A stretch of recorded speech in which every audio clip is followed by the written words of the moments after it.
The Oregon offensive playbook is probably the most high-level playbook in College Football 25. And in today's video, we're going to be breaking down kind of a little mini ebook for you guys. If you guys want to get my full ebook on this offense, everything that you need to know about it, it is going to be in our school community, school.com/Cody Ballard. The link to sign up for that is going to be in the description below. If you want to take your college football or Madden game to the next level, cool part about the school community is you get access to all of the content for both games. So again, if you want to sign up, the link's in the description below. For free-form settings or passing settings right now, passing type is going to be placement and accuracy. Pass lead increase is going to be on none. This is going to significantly reduce the amount of overthrows that you have. Reticle speed is kind of up to you. Right now I'm on 15 out of 20. You could go 7 out of 20. You could even go 3 out of 20. Those are kind of the three that I would probably mess around with the most. And let's go ahead and get into the depth chart. So the depth chart for the Texas Longhorns, I do think Texas is the best team. We're just going to show you how to set this up super quick for the offense. At quarterback position, Quinn Ewers is pretty much the clear-cut starter. C.J. Baxter is really good running back. He's got that 360 spin move. Wide receiver, we're going to have Isaiah Bond at our number 1 receiver. We're going to have Ryan Wingo at our number 2 receiver. And we're going to have Bolden as our slot receiver. The tight end position, we're going to have this guy in the black. He's probably the best tight end of the best teams. So super good here. Left tackle, we're going to have Kelvin Banks. Left guard, we're going to have Hayden Connor. Center, we're going to have Jake Majors. Right guard, we're going to have DJ Campbell. And then this right tackle, you see how he doesn't get any ability. He's not really that good as an overall player. What we're going to do, let me see if I can find this guy down here. This guy Baker, Brandon Baker, he's probably one of the best tackles in the game that nobody knows about. He has the quick drop ability. It's going to help a lot with picking up pressures. And then, as I said, our slot receiver in this offense is going to be Silas Bolden, just because he's the best all-around receiver. He gets open on cuts and stuff, and that's what you need for this offense. Now, the audibles for this scheme, we are going to be, like I said, in the Oregon playbook, and our main formation is going to be the bunch strong offset. So the audibles that we're going to want to set in our little playbook here is we're going to want to have this play dagger as kind of our. Actually, I'm sorry, we're going to put flood here. And the reason why we're going to do that is because we're going to come out in dagger pretty much every single play because it's the best quick hike play in the formation. Inside zone. Instead of inside zone, this duo is really good. This RPO duo is also a really good run. There's a lot of good runs in this playbook, but I think the most versatile one is still the RPO alert screen. So we're going to put that RPO alert screen here. And then in the play action spot, we're going to put this play, if I can find it, it's the red zone PA corner. You see it has that C route. This is play action blocking is just really good for picking up a lot of the meta blitzes, which is why we're going to be using that. And then for this scheme, we're going to be coming out in the play dagger every single time. Now, when you're running this offense, one of the big things that I want to recommend, I'm going to take the quick jumps out. On practice mode, they're absolutely roided, so we're just going to take the quick jumps out to try to give you a little better sample size of what you're going to see. When we're running this scheme, you want to have the ball to the wide side of the field. So you want the ball, you want to have the bunch to the wide side of the field as much as possible. So if the ball is on this hash mark right here, we're going to have our bunch to the right. If the ball was over here, now if you look, the bunch is really compressed and tight. There's not a lot of space. So what we want to do is flip the play so that our receiving threats have as much space as possible to be able to work. So again, in general rule of thumb is when you're running this offense, you want your bunch to the wide side of the field. Now, we're going to start out with just the simplest play in the formation. I think the best. It's a quick hike play out of dagger. All you're going to do is cross your slot receiver. And what you're going to do is you're just going to have a high-low read. You're just going to have a high-low read between the crosser and the drag. You're going to always, basically with the progression reads here, we're going to look to the fade first. What's really cool about that fade is Isaiah Bond has an ability called takeoff. If they are pressing you in zone coverage, a lot of times he will just basically, you see how he kind of lit up there? He'll just basically outrun the coverage, and this is a one-play score against cover 4, against cover 3. And then if they do run cover 2, which a lot of people will do, they're running that kind of cover 2 on that left side. What you're able to do with this as well is you can kind of throw this into that soft spot against the coverage, and then we know how the broken tackles are in this game, and it just really makes it a super it's super difficult to defend. And they basically, the way they defend this is they're not going to be able to press you on the left side. That's pretty much what they have to do. So they can't really press you on the left side, and then you're able to have your simple high-low read here. So The drag route normally gets underneath pretty much every yellow zone in the game. It's why it's super effective. So as you see there, we're just able to take our drag route.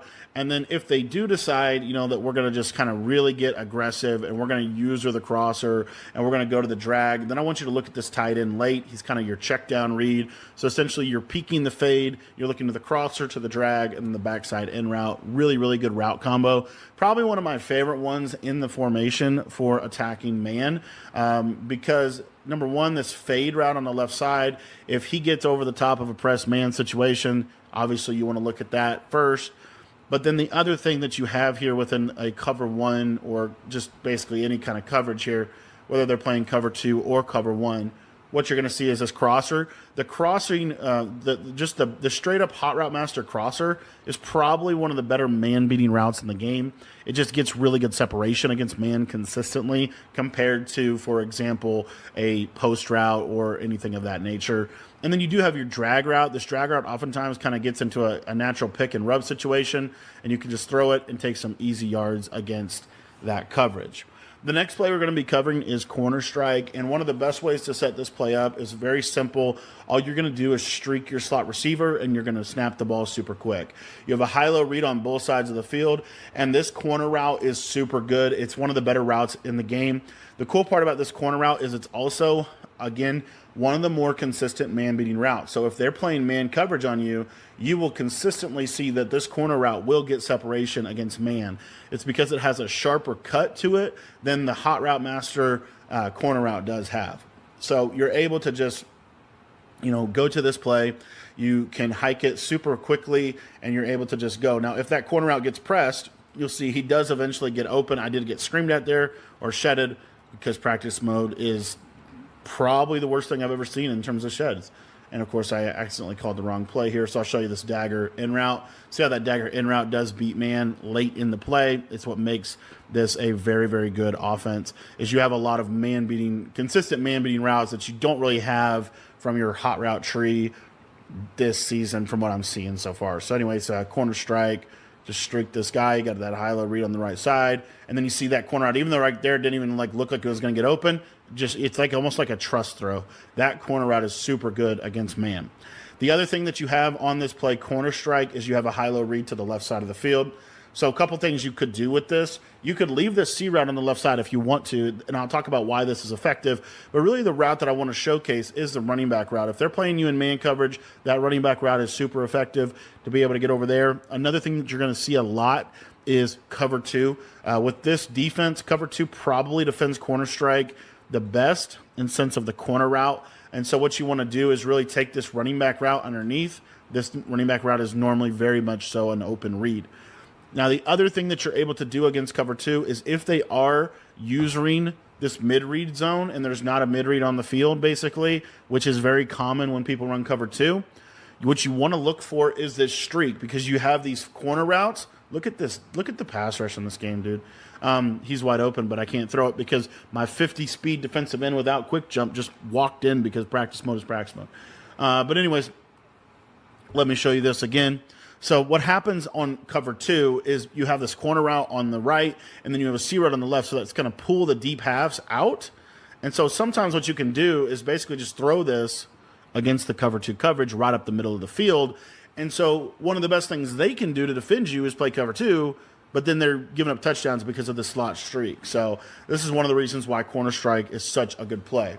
The play flood is super effective. There's a couple reasons to run this play. I'm going to show you the first one here. So the first reason is we're going to use a double corner combo where we're going to put our slot receiver on a corner, stem him all the way down.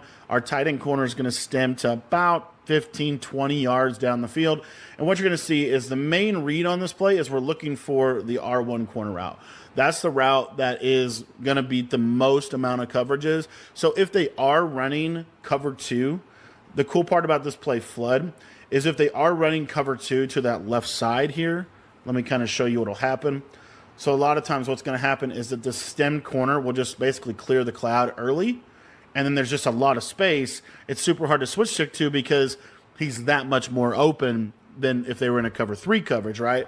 But if they're in a cover 3 coverage or cover 4 even for that matter, and they try to switch stick to the corner, your tight end is going to be open over the top of this play. So your tight end is really good for this play. He's going to pull all the zones to him, and then this short corner is super good. So you see here, kind of that. See how that outside corner? It's super hard to switch stick onto that.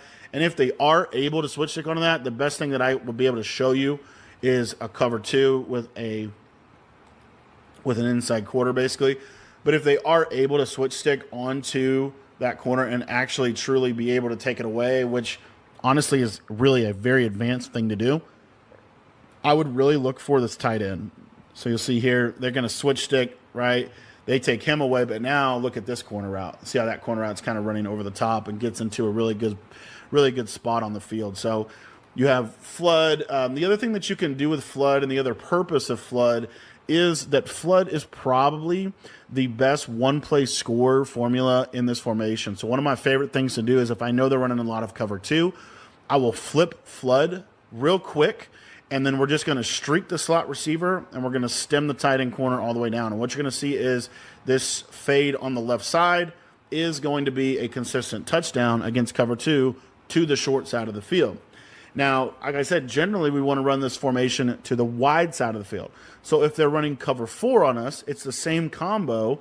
It's just we're going to run this down to the wide side of the field. So all we're going to do is stem the tight end down all the way now, and we're going to streak this slot receiver, and you're going to see that now the circle receiver is going to get open and get some deep separation over the top of the formation with a big one-play score. It's even better against cover 3. So you basically have within flood the ability to bomb pretty much every coverage in the game, which is really, really helpful in a game where switch stick is certainly going to make the intermediate passing game worse. But if you can bomb them over the top, or you can hit the quick games, obviously things are going to be much more open. So you see how that outside their bit. Quinn Ewers got a massive inaccurate. I don't know why he got an inaccurate. I think I'm literally getting under pressure inaccurates in practice mode with sending 3 people, sending 2 people, sending no people. For some reason, that's just how they coded practice mode. Practice mode is really difficult sometimes with the sheds, but we'll show this to you again. So you see here, as long as I have time, and we'll get a nice blue pass. That's open, and you can throw that consistently against cover 3. So the only coverage they can really realistically run on the right side is cover 2, but there's so many ways within the playbook itself to manipulate that cover 2 coverage. One of my other just simple things that I wanted to show you guys is, let's say they're sending a lot of blitz pressure at you. This is where I like to use the RPO. So if I'm playing nickel double mug and they're blitzing me a lot, I love to go to this RPO. This RPO is either going to be a really, really good run for you if you just let the quarterback hand it off, or if they're trying to blitz you out of zone, which is pretty popular. A lot of people, if they're going to blitz you, they're going to blitz you out of zone, right? They're going to do like a hard, flat, hook curl type deal. If they do something like a zone blitz on you, this RPO is normally really good against zone blitzes. So you see here, even though they have a flat defender out there, they don't have the numbers to be able to defend this. It's how I can basically stretch that right sideline really, really easily. Now, the next play that I want to go over is another variation of dagger, and this is going to kind of be the old Durham setup. So what you're going to do is you're going to put your running back on a streak. You're going to put your outside receiver on a wheel. You're going to put your tight end on, what I like to do this year is put him on an in route and stem him all the way down. You could easily just put him on a drag route if you want. And I actually would prefer to run a crossing route as opposed to the post. I don't really like the posts in this game. In terms of, like I said, man beating principles and zone beating, I really like the crossers better. So my first read here is this circle receiver. And I want to say something real quick about this circle receiver. You want to force them to have to defend that route. And the best way that they're going to be able to defend that route is to put a cover 2 zone over there. So what you can do with this wheel route is you can stem him up one, and you'll see it'll make it run a little bit more over the middle. And then what you're going to see is against this cover 2 coverage, you can actually throw this over the top of that deep half. And this has really due to the wide hash marks that College Football 25 is built on. So if they're going to run a lot of cover 2 on you on that right-hand side, this is a great way to manipulate that coverage. So we're going to go with that wheel route. We're going to stem him a couple basically just get him out to the numbers, essentially, is all you're trying to do here. And then you're running this backside combo. So again, you see, oh, it's cover 2. If I know that if I wait on this and just get a little bit of time, I'm going to be able to clear this cover 2. And broken tackles are so easy in this game. This could very easily be a one-play score. So that's a big route in this offense, in my opinion. And then the other thing about cover 2, the harder thing about cover 2 really is the right side when they're backed off. So you'll see that this cover 2 will do a good job as you see kind of playing him, and it's kind of hard to fit that window in. But what happens in this year's game is when people run cover 2 on you, they are, if they're leaving like a cloud flat or even a soft squat, and let's say they're running against this, they're begging you to throw this tight end. Watch that cloud. There's so much space now underneath for us to just be able to throw the tight end over and over and over again.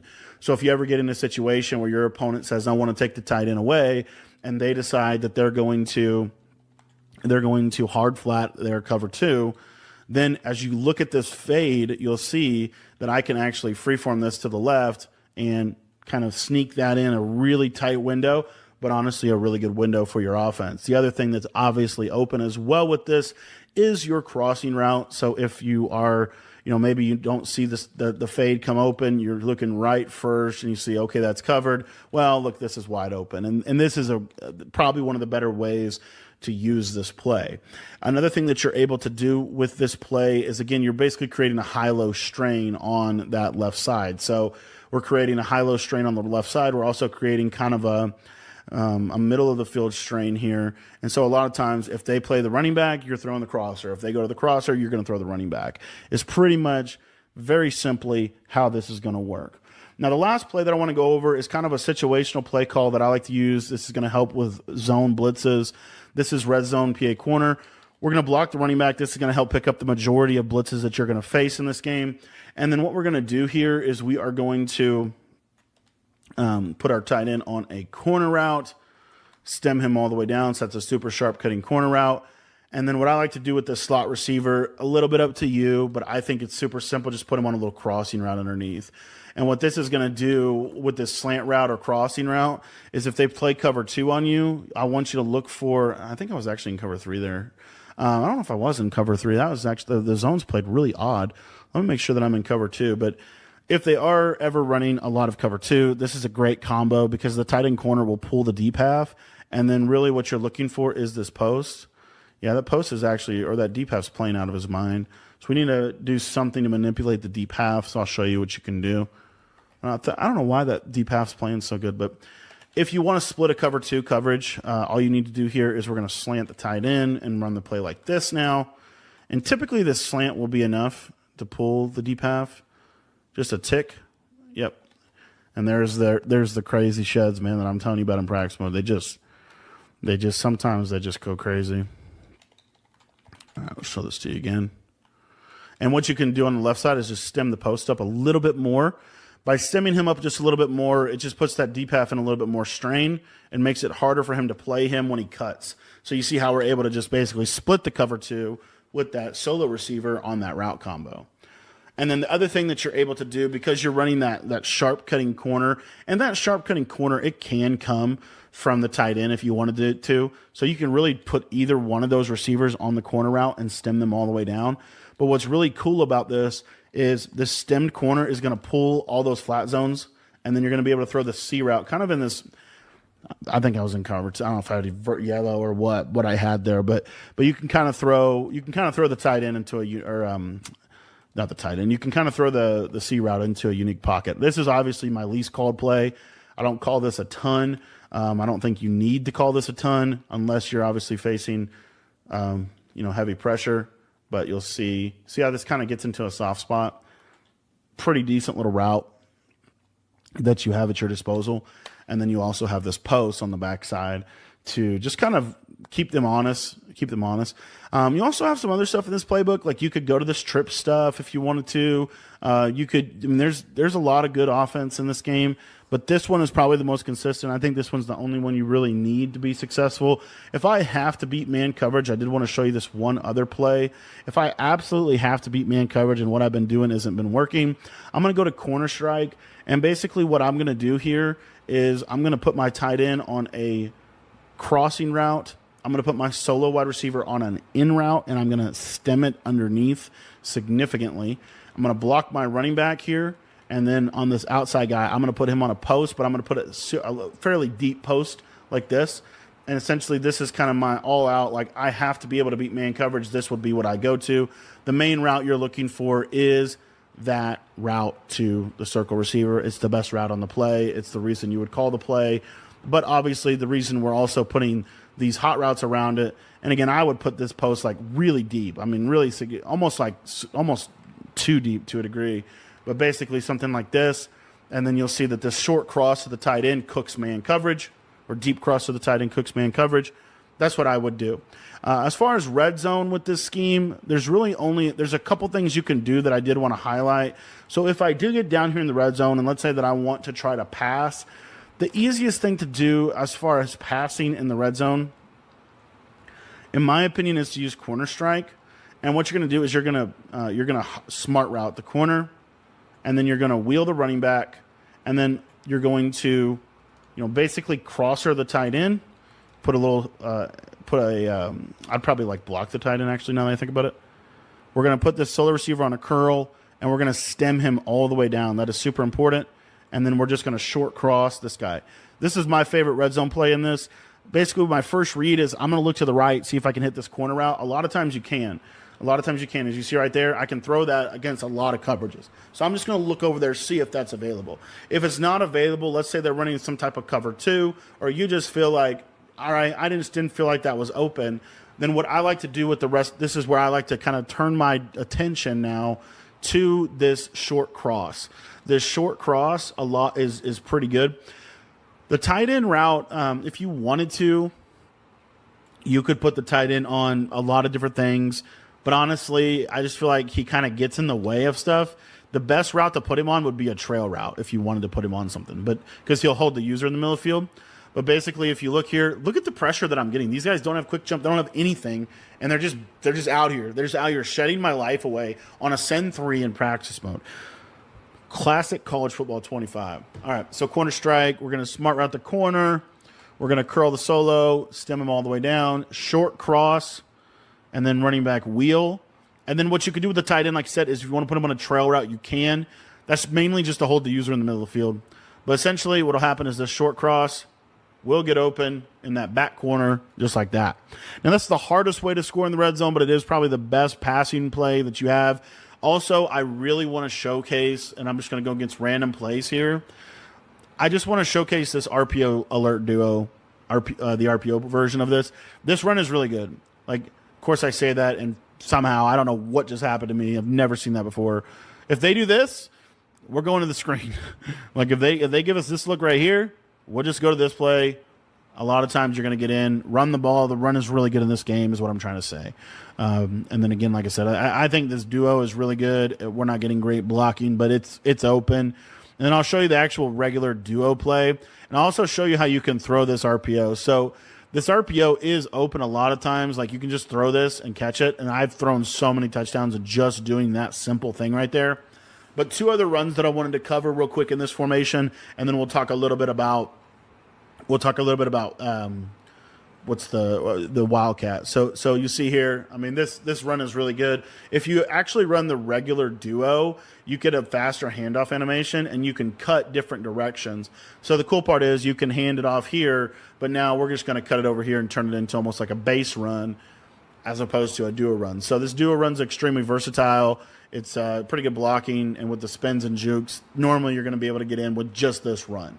So just kind of keep that in mind. A couple different runs that you have within the playbook are all pretty good. The pin and pull toss is a pretty good run as well. So for the pin and pull toss, you're just going to try to get this block right here, and you see, I mean, this is a very good run. If you know, it just kind of depends on what front they're giving you. That's how running is, but would love for you to, you know, try this out in the red zone or just in situations where you think you got a good look to run. A lot of defenses struggle to stop this. And because I can spin inside so easy, I can really kind of use this almost like a stretch to the right. So you see here, spin inside. That's what I'm kind of trying to show you. So that's pretty much the passing plays that I would use and kind of how I would use bunch strong. And now I want to show you how I would use the wildcat. Again, the other thing that you do have in this playbook, because you can set audibles, this trips offset weak formation, you can run things like RPO read screen, RPO bubble. These are all good plays. These were good plays last year. These are good plays this year. So I'd probably set like RPO read bubble. I'd probably set RPO read screen, right? And the way that this could work is, let's say you come out, okay, we're getting a red zone situation. I'm going to go to the RPO screen, or I'm going to go to the RPO bubble. And this is a pretty good play, pretty good way to run the ball. So, you know, we just look out here. Okay, that's not really open. We're just going to hand it off. See what I'm saying? So these are little things within the playbook that are going to make offense a lot easier for you. And then obviously the ultimate like little thing in the playbook that makes offense a lot easier for you is the fact that if you go down to the wildcat formation here, this unbalanced, the two plays that I like to utilize are the jet sweep and the power. With Texas, you have kind of the standard setup that you need. And I would just personally really push you to try the power play. I think the power play is the most versatile. If you're patient with this, you can normally just cut it outside, and it's going to be super hard for them to guard. So you have that within this playbook as well. You know, you can mix it. If they're consistently taking away your power play, maybe you run a jet sweep, maybe you run a counter if they're really loading the box up over there. But honestly, look at this. With the power, I can also run straight. I don't have to just run to the right, but I could, like, let's say I see, oh, it's a really wide defensive front. Well, now I can just run straight down the middle and put myself in a position to get 7. The other thing that I would say in terms of red zone offense for this playbook that I do think is really worth mentioning here is if you don't want to do any of that stuff that I just talked about, you don't really want to be in shotgun, you don't want to be as risky in the wildcat, you know, you just, you know, whatever. What I would tell you that you can do within this offense is I form tight, and you have the play, where's it at? Power O from tight. This play is really good this year.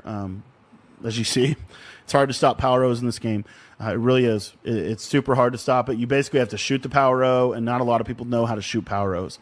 So what I would do is I'd motion this guy. Little hidden tip for you. You can motion him back and forward. See, I can kind of freeze him. So I can kind of like glitch the defense here by this motion here. And then we get an extra blocker. And this is how you score in the red zone, guys. So these are all good plays. They have the I-form tight. They have the wildcat. They have the bunch strong. Like, this is the most high-level playbook in the game. And I wanted to drop this, guys, for you to give you kind of a little preview of what we do in our schemes.